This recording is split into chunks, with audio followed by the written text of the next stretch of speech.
Dedicar el 0,7 dels recursos d'un ajuntament a cooperació internacional és defensar la cooperació. És que en un món globalitzat, tots i totes nosaltres som alhora responsables com part de la solució per construir un món millor. La cooperació de caràcter municipalista aporta el valor afegit de treballar-la des de la sensibilització amb el conjunt de la ciutadania. Mentre no existeix aquesta redistribució justa de la riquesa, hi ha unes eines que ens haurien d'ajudar a garantir els drets i les oportunitats de tothom, que són la solidaritat i la cooperació. Els ajuntaments i les diputacions i consells comarcals són agents de transformació que han de seguir compromesos amb la justícia global. La cooperació té un impacte més enllà de les fronteres nostres de Catalunya.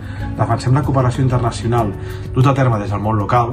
Per què? Perquè és una cooperació que ha refermat el seu compromís al llarg de 30 anys amb un treball incansable vers els drets humans i vers la solidaritat internacional. La cooperació internacional ens ajuda a abordar desafiaments globals, accedir a recursos claus per construir una societat més inclusiva. En un món globalitzat, les amenaces són globals i les solucions també han de ser-ho. No oblidem que la cooperació catalana va néixer als municipis. Volem mostrar el nostre compromís amb la cooperació. Un compromís que creiem que té que tindre tot ajuntament democràtic. És important que els ajuntaments i en general les institucions públiques promoguin noves formes de cooperació.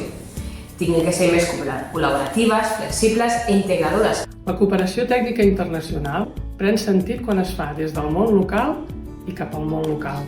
Per compromís amb els drets humans, per solidaritat amb totes les persones i per corresponsabilitat amb les desigualtats i les injustícies, donem-li la volta a la indiferència.